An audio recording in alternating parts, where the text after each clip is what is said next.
정다운, 정말 정다운 이름인데 지난 금요일에 17%나 급등을 빡 했다가 밑꼬리를 좀 달았습니다. 정다운뿐만 아니라 함께 이야기하셨던 세방전지 이 종목도 끊임없이 또 우상향 패턴을 보여주고 있는데요. 좀 어떻게 대응을 해야 될까요?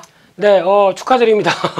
네, 혹시나 참고를 해서 매매하셨던 분들이라면은 예, 축하드리고요. 일단은 지난주에도 약간 좀 다이나믹하게 저는 매매를 했는데 이제 갖고 있던 코인텍 같은 경우는 안 가면은 정리해야죠. 좀 답답하니까 정리하고 그 부분은 라온시큐어란 종목을 좀 단타를 쳤고요. 네, 특히 이제 시장에서 갤럭시 S10 특히 그런 얘기 드렸을 겁니다. 테마주가 시장에서 처음 나와서 초반에 강하게 움직여서 나올 때는 같이 따라가셔도 된다. 이런 얘기는 지금 같은 장세 때에선 몇 번 언급을 드렸었죠. 그러다 보니까 그런 쪽에 대입해서 한 1박 2일 정도만 딱 매매하고 나왔고요. 그런 관점 쪽에서 다시 나온 걸로 세방전지 진입을 했고 거기다가 정다운 같은 경우는 한 4,200원 제가 보는 차트를 봤었을 때 일단 직전 고점입니다. 그리고 1차적인 저항권이 강한 가격대가 4,150원대 넘어가면은 일단 팔고 다시 보겠다는 마인드가 강하죠. 그래서 여기서는 한번 정리를 했다가 물론 장중에 더 가는 거 속쓰리죠. 배 아프죠. 그렇다고 하더라도 이 고점까지 누가 어떻게 다 맞추겠습니까? 그래서 한 그 정도 부분에서 정리했다가 다시 눌림목이 들어오게 되면 사겠다라고 보시면 될 것 같고요. 그렇게 대응하시면은 일단 될 것 같고 세방전지는 그때도 말씀드린 게 중기적인 관점으로 보실 만한 가장 좋은 종목이다라고 말씀드린 만큼 꾸준하게 강세가 펼쳐지죠. 그래서 이런 종목의 패턴상은 일단 지금 단기적으로는 월봉상의 흐름들인데 저항선에 지금 분명히 들어가 있죠. 그래서 42,000, 한 43,000원대 부분은 저항입니다. 그런 상황 쪽에서 한 번보다는 약간 적어도 한 주는 좀 쉬겠다라는 입장이 좀 강하지 않을까라는 관점인데 다음 목표가 한 55,000원대까지는 충분히 열려있다라는 관점 쪽에서 여전히 지켜보셨으면 좋겠고요. 그런 관점 쪽에서 일단 이번 주에도 관심 종목, 여차하면 들어갈 겁니다. 여차하면 들어갈 종목들 흐름을 한번 보시게 되면은 첫 번째로 말씀드리고 싶은 게 지금 사라졌네요. 예, 코리아 오토글라스라는 회사입니다. 이 회사 같은 경우는 말 그대로 오토와 글라스죠. 그러니까 자동차용 유리. 네. 왜 절 보고? 네. 자동차용 유리. 네. 네, 저예요. 그분이시네요. 네.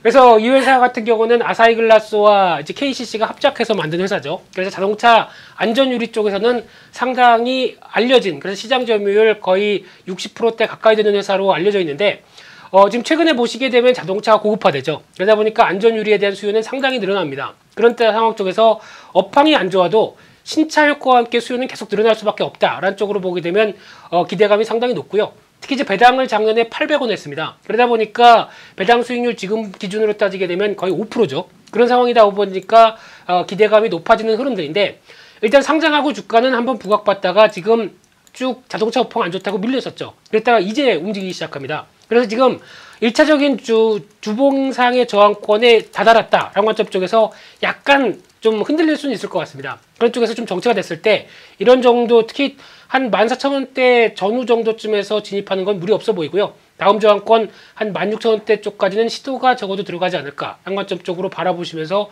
코리아 오토글라스라는 종목들 한번 주의해서 보셨으면 좋겠고요. 두 번째로는 RFHRC입니다. 이 회사 같은 경우는 잘 아시는 겐이라고 그러죠. GAN 트랜지스터. 겐이라고 네, 어떤 원소 이름이죠. 네, 그래서 질산갈륨인가요? 네, 그렇게 알고 있는데 더 이상 자세한 건 묻지 마세요. 저는 문과입니다. 저는 굉장히 문과인데 지금 잘 알고 계시죠? 뭘요? 라는 표정으로.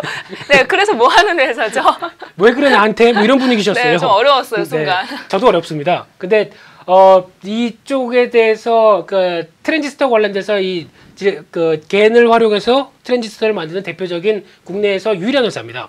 근데 이쪽이 어떤 통신 관련된 쪽에서 효율을 가장 좋게 하는 대표적인 무선통신 부품이다 라는 쪽에서 가장 약점이고 강점이고 할 수 있는 쪽에 화웨이 쪽에 공급이 상당히 많았습니다. 그러다 보니까 이번에 5G 관련돼서 분명히 저게 수요는 늘어날 텐데 각국에서 화웨이 관련돼서 계속 압박을 낸다. 그러다 보니까 어떻게 할지 실적과 관련돼서 어떻게 성장할지 모르겠다라고 주춤거리다가 이번에 이제 뉴질랜드나 영국 그리고 이제 프랑스까지 화웨이에 대해서 그렇게 너무 배제하지 않겠다라는 쪽으로 얘기 나오다 보니까 미국도 약간 손을 드는 분위기죠. 그런 상황 쪽에서 화웨이가 다시 시장에서 물론 얄밉긴 합니다만 그래도 국내 관련된 업체가 그런 쪽에 또 매출 기회가 늘어난다고 한다면 얄미워도 수익은 수익이죠. 주식 내서 수익할 건 챙길 건 챙겨야 되겠죠. 그런 관점으로 봤었을 때 그런 변화에 대한 기대감이 같이 최근 들어서 나오기 시작한다라는 쪽으로 봤었을 때 상당히 눈여겨보실 부분이라고 생각되고 있고요.